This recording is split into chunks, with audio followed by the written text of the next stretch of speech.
everybody, welcome to my YouTube channel. I'm here to make this quick video. Excuse my head wrap, excuse me, period. Today has been a long day, but I just want to address some of the comments that I've been getting about me coming online, speaking about mewing, speaking about bone smashing, and people thinking that I'm putting out false information on bone smashing and mewing.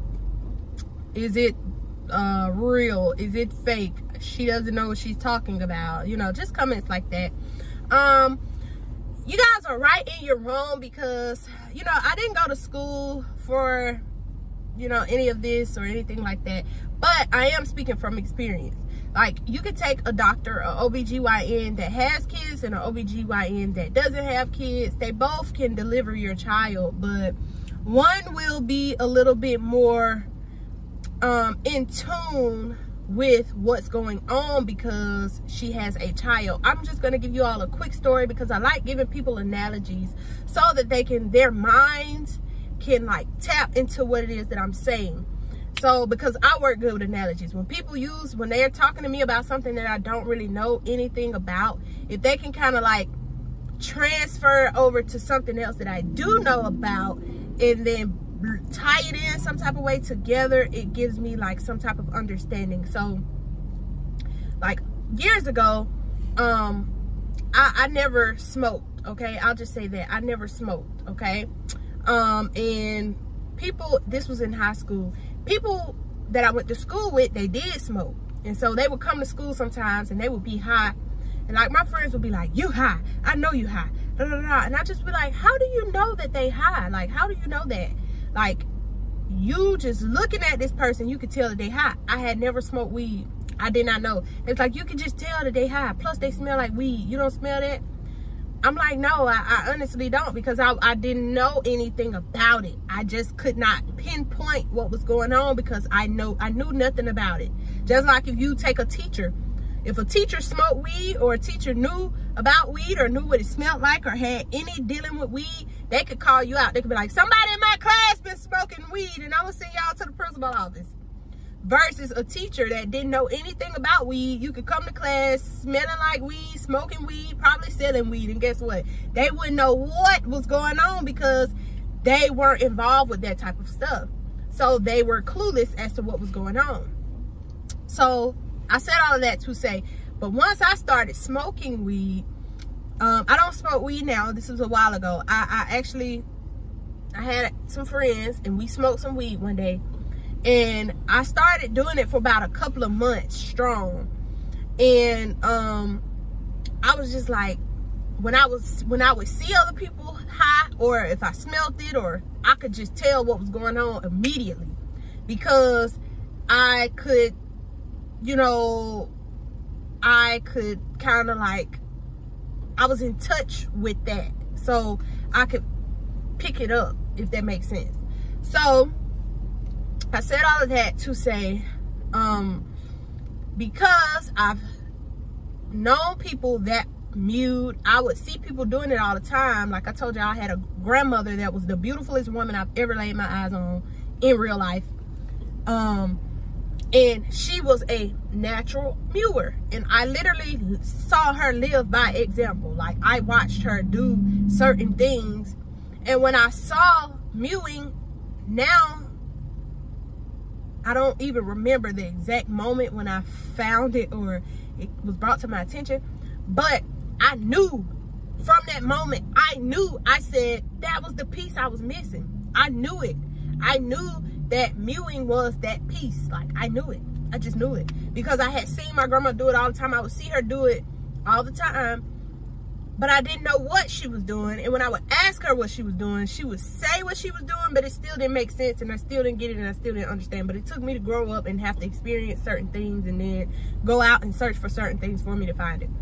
But and just like with bone smashing, I literally saw a man go from someone that was very unattractive to me, in my opinion, to somebody that was like, oh my gosh, like, this guy is really handsome. This guy is really, really handsome. And it's because he was bone smashing, and he was also mewing.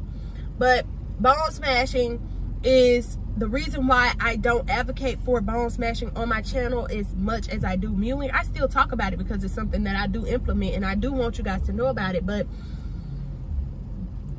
the way that you guys are like, some people are getting confused. They think that bone smashing is to make smaller, because the word smashing, I guess, when they hear the word bone smashing, they think of to make, you know, making it smaller. So they're bone smashing. The bones get smaller or they shrink a certain area, and that's not the case. You are adding mass to your bones. You are making large. You're making more prominent. If you bone smash your cheeks, I thought that I explained this to you guys, and I actually do it on camera like a lot for you guys to actually get a visual of what bone smashing is and what it does to the face. And people are still kind of confused as to what it is that I'm talking about, because they're not there yet. They're not at that peak yet. So for those of you that do get it, and you guys are still telling me that I'm incorrect because I say that I don't apply a lot of force, a lot of stress to the, you know, as I'm bone smashing, I don't go like full throttle in, you know, in that area. Well, you know, you guys think that there's no point in doing it if I don't. But the reason why I do that is because you can literally damage your face. Let's just say that you are bone smashing and things are not congruent as they used to be. If you go hard and you get these crazy, stupid, fast results, you can't pull that back. You're like, damn, I should have did this, or it's too late, because you've done it so hard to the point where you can't slowly transition or make those little changes that you start to see as the progression of the face starts to grow, as the bones get to developing and things like that. If you had done it slow and steady, you would have been able, have you ever heard of slow and steady wins the race? You have to have a slow and steady momentum so that you can get it to be like, there's no rush to do it in the first place. So combining mewing with bone smashing is the perfect little two things that you can kind of you know, go from one to the other. You can do that. But yeah, so that's gonna be all for this video, because I gotta pump my gas. I got my son is back here. He's ready. He's excited about going in his gas station to get him whatever it is that he's trying to go get.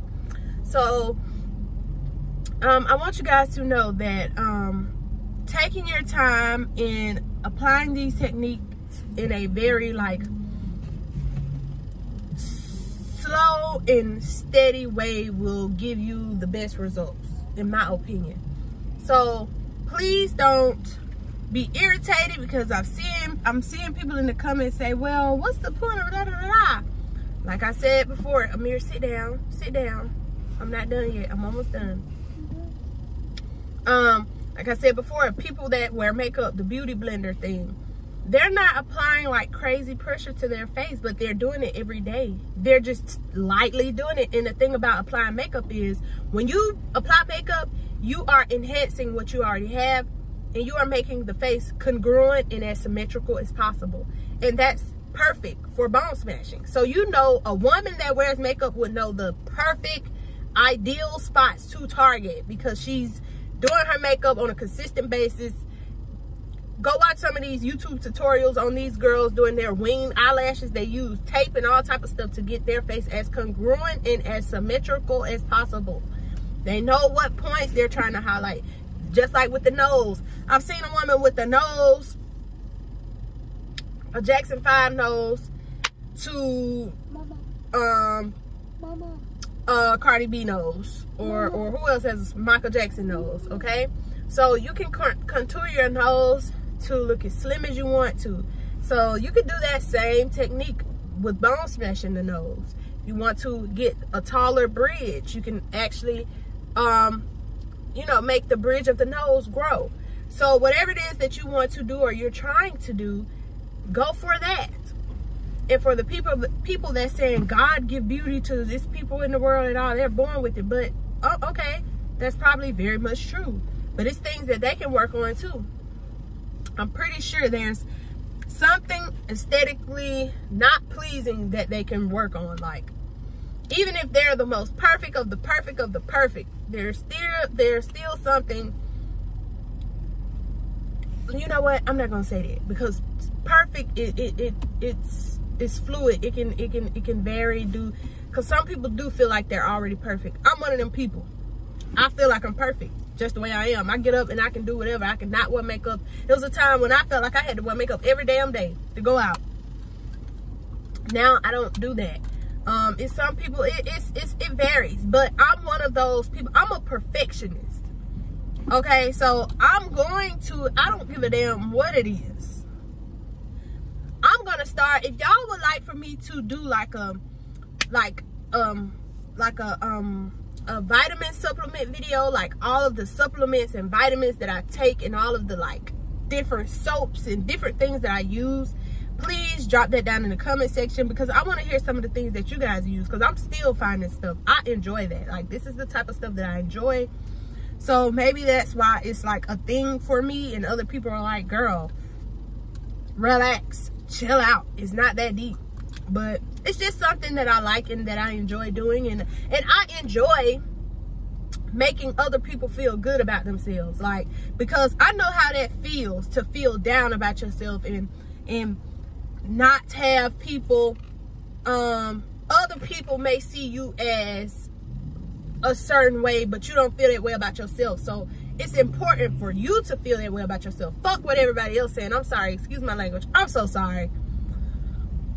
Bump what everybody else got to say. It's what you feel about yourself. That's what matters. It could be 100 people telling you you look good, but if you don't feel like you look good, that's the part that matters. It don't even matter if they think you look good, because what they think, it doesn't really matter.